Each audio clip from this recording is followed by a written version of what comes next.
वर्ष गेले मग मला हायपर ॲसिडिटीचा त्रास चालू झाला.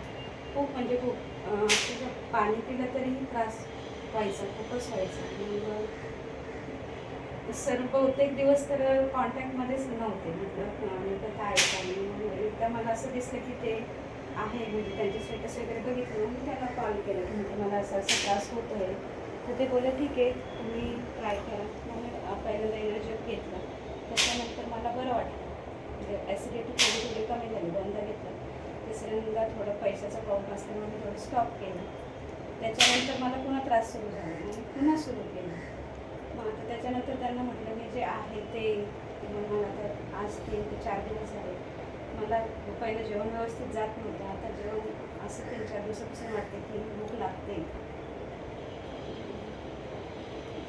अजून पण आहे, भरपूर आहे, सांगा. भूक लागते इथपर्यंत आले, बरोबर आहे.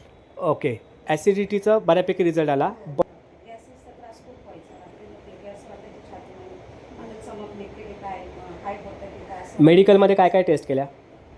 मेडिकलमध्ये मी ॲसिडिटीमुळे चेस्टमध्ये पेन व्हायचं, तर डॉक्टरांनी सांगितले की तुम्ही ECG करा. ECG केल्यानंतर डॉक्टर बोलले की तुम्हाला हार्टचा प्रॉब्लेम. हां, तर मग मी इथल्या डॉक्टरांना दाखवता मग मी गावी गेले, तर गावी गेले की हार्टचा प्रॉब्लेम वगैरे काही नाही आहे, हा सगळं तुम्हाला ॲसिडिटीचा त्रास.